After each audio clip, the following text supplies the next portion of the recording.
Kişiler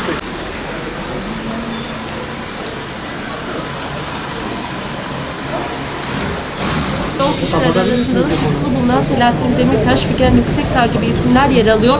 Bir yandan da Kars Belediye Başkanı Ayhan Bilgen.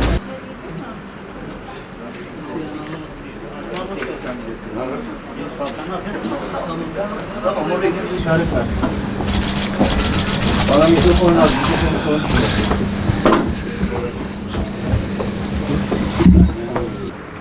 Biz antifaşist cephe dedikçe faşizmin yürütücüleri telaşla saklıyor. Biz barış dedikçe temel politika savaş politikası.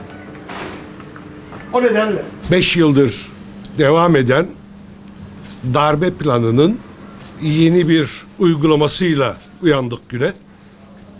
Bu iktidar siyasi soykırım operasyonlarını 5 yıldır sistematik olarak yürütüyor.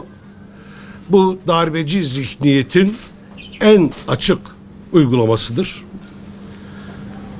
Bu sabah da yine partimiz şahsında demokratik siyasete, demokratik siyaset üzerinden demokrasi umuduna darbe indirmiştir bu iktidar. Yapılan operasyonlarla Kars Belediye Eş Başkanımız Ayhan Bilgen, eski milletvekillerimizden Sırrı Süreyya Önder ve çok sayıda eski MYK üyemiz gözaltına alınmıştır.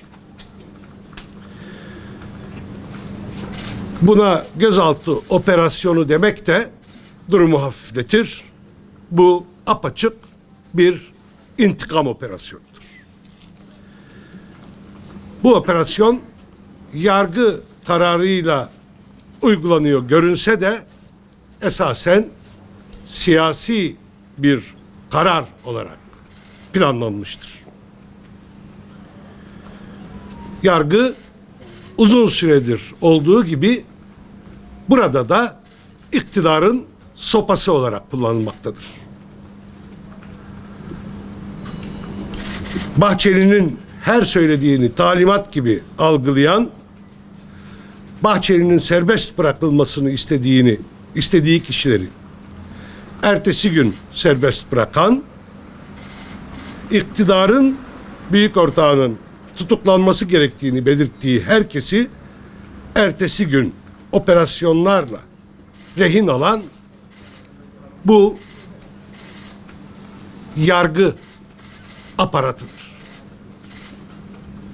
Buna evrensel anlamda yargı demek elbette mümkün değildir. Ortada iktidarın sopası işlevini gören bir aygıt vardır.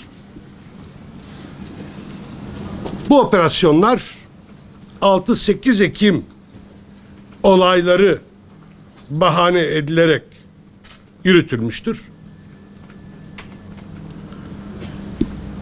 Hatırlatalım ki 6-8 Ekim olaylarının sorumlusu partimiz değildir.